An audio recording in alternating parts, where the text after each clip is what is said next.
ఇది ప్రజా విజయం. మా ముఖ్యమంత్రి చంద్రబాబు నాయుడు గారికి, అలాగే మా యువ నాయకులు లోకేష్ బాబు గారికి ఈ 2 స్థానాల్లో మేము గిఫ్ట్గా ఇస్తున్నాం.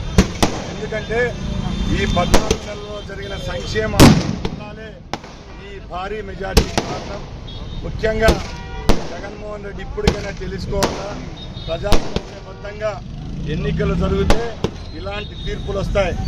ఇలాగా నామినేషన్లు వేయకుండా నామినేషన్లు చించేసి అలాగే ఎలక్షన్లు జరిగి భయప్రాంతులు జరిపే పరిస్థితి నుంచి ఈరోజు అంబేద్కర్ గారు రాసిన రాజ్యాంగానికి భారతదేశ ఎలక్షన్ కమిషన్ స్వేచ్ఛనిచ్చి ఎన్నికలు జరిగినట్టు ఈ 2 స్థానాలు కైవసం చేసుకోవడం జరిగింది.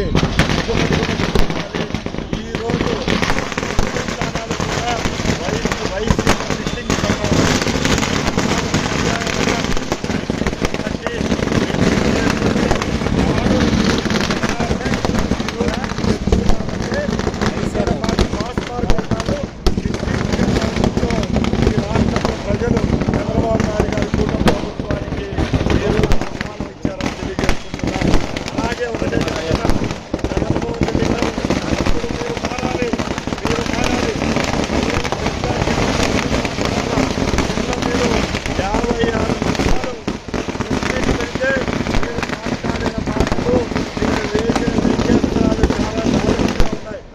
మీడియాలో కానీ మీ టీవీలలో కానీ మీ ఇష్టం వచ్చినట్టు రాతలు రాశారు. అక్కడికి వెళ్ళి